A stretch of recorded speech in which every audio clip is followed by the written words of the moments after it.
Miss হবে না আপনার পছন্দের টিভি শো। দেখুন জি5 অ্যাপে একদম ফ্রি। যে তোর সাথে ফাদার্স ডে ফাংশনে নেচেছিল সে নাকি খুব বাজে লোক, পচা লোক।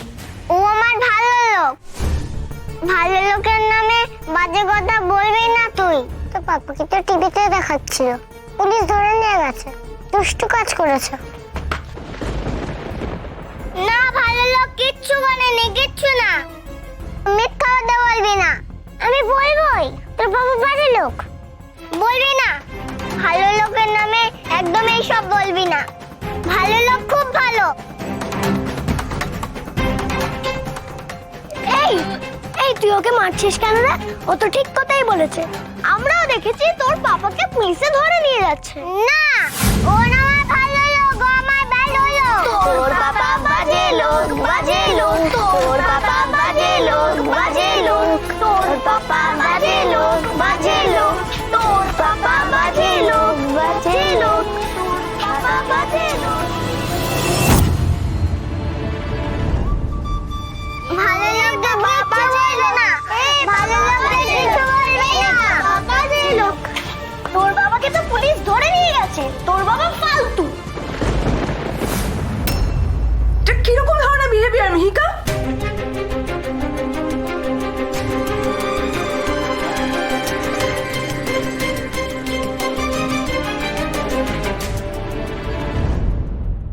এই ঘটনার সঙ্গে আপনার কোনো যোগ নেই তো?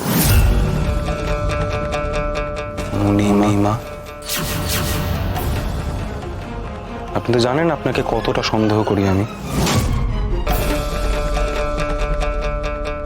বাড়তে বাড়তে তুমি কিন্তু মাত্রা ছাড়িয়ে যাচ্ছ কুশল। আগে রিক ছাড়াবা, তারপর আমিও ছাড়াবো। আপাতত আমি আসি। মা,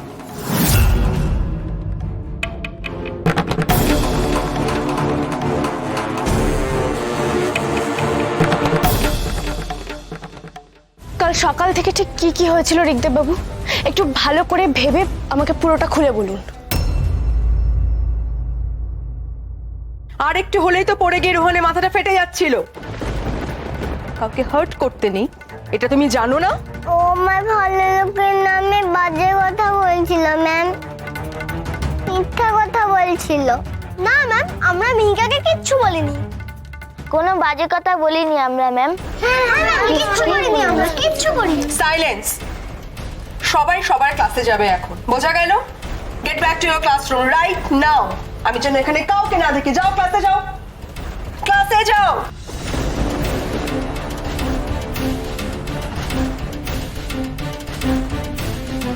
আর এই যে তুমি স্কুলে মারামারি করে আবার ক্লাস টিচারের মুখে মুখে তর্ক করছো, আজকে তোমার গার্ডিয়ান কল হবে। চলো আমার সাথে, চলো। আমি নিশার বাড়ি গেছিলাম, গিয়ে দেখলাম ওখানে একজন ডিজাইনার আর একজন জুয়েলারি শপের লোক ছিল। তার কিছুক্ষণের মধ্যেই কুশল আমাকে ফোন করে নিশার আসল রূপটা জানায়। আমি না বেরিয়ে আসতে যাচ্ছিলাম, নিশা আমাকে আটকালো। আর তারপর এনা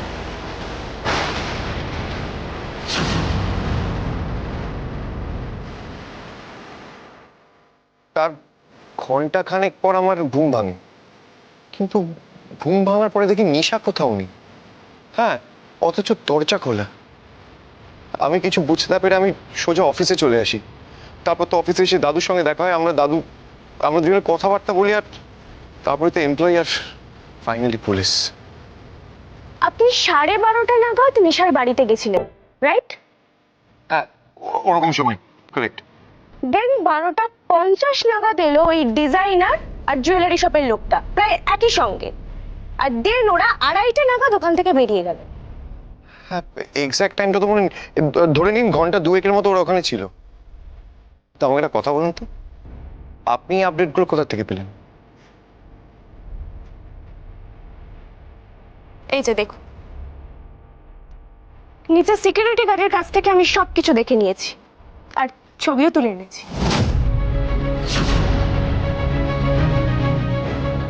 নিশা আমায় ফোন করেছিল এই যে 3:05 আর বললো আপনি মদ্যপ অবস্থায় ওর সঙ্গে জবরদস্তি করছেন। তার মানে মাঝের 35 মিনিট, মানে ডিজাইনাররা চলে যাওয়ার মাঝের 35 মিনিটের মধ্যে আপনি নেশা করলেন, তারপর বেসামাল হলেন এবং তারপর আপনি এরকম একটা কাণ্ড ঘটিয়ে ফেললেন বলে নিশা দাবি করছে। দেখুন, ওরা বেরিয়ে যাওয়ার ঠিক পরেই আমাকে নিশা ড্রিঙ্কটা দেয়। আমি একটা ড্রিঙ্ক খেয়েছিলাম আর খেয়ে আমি ঘুমিয়ে পড়ি।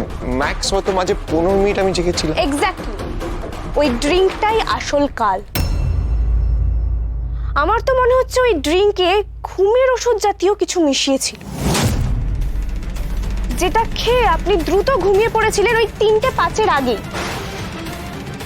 আর আপনি ঘুমিয়ে যাওয়ার পরেই আপনার সামনে থেকে ওই 3:05 নিশা আমাকে ফোন করে খবরটা দেয়। আর তারপর 3:30 নাগাদ ও থানায় আসে। নিশার বাড়ি থেকে ট্যাক্সি করে থানায় আসতে ম্যাক্সিমাম কত সময় লাগতে পারে? 15 থেকে 20 মিনিট। আমি বাসে করে এসেছিলাম বলে আমার লেগেছিল 45 মিনিট। মানে নিশা আমাকে ফোন করার পরই ওখান থেকে বেরিয়ে যায় আর থানায় এসে ও রিপোর্ট করে। আর তারপর আপনার 4:30 নাগাদ ঘুম ভাঙে এবং 4:40 আপনি সাইন করে সেখান থেকে বেরিয়ে যান। তার মানে ড্রিঙ্কে যেটা মেশানো ছিল সেটা খুব দ্রুত বডিতে এফেক্ট করলেও তার এফেক্ট বডিতে বেশিক্ষণ থাকে না, তাই জন্য ঘন্টা দেড়েকের মধ্যেই আপনার ঘুমটা ভেঙে যায়। কিন্তু কি মেশানো হয়েছিল সেটা বের করবো কি করে? আপনারা একদম ঠিক রাস্তায় আছেন। আমি বাইরে পুলিশদের নিজেদের মধ্যে আলোচনা করতে শুনলাম ওরা এই নিশার বাড়িতে নানা রকম প্রমাণ সংগ্রহের জন্য গেছিল। সেখানে নাকি গ্লাসে ঘুমের ওষুধের ট্রেস পেয়েছে, জেড ক্যাটাগরির ঘুমের ওষুধ।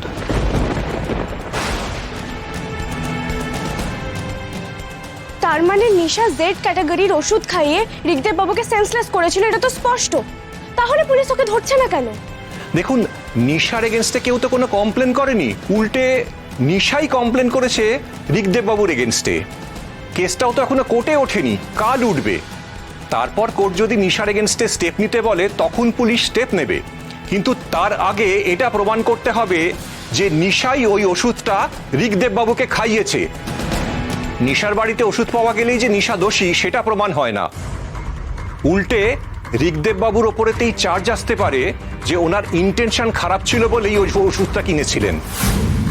তার মানে আমাদের এটা প্রমাণ করতে হবে যে নিশাই ওই ওষুধটা কিনেছিল ঋগদেব বাবুকে ফাঁসানোর ইন্টেনশন নিয়ে।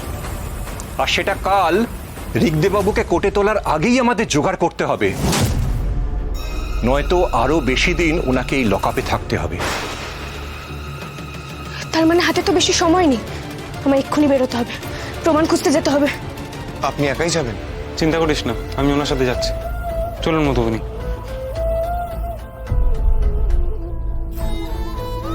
যাকে সহ্য করতে পারেন না, যার মুখ দেখতে চান না, তার জন্য এত কিছু। জি5 ডাউনলোড করুন আর সব এপিসোড দেখুন একদম ফ্রি।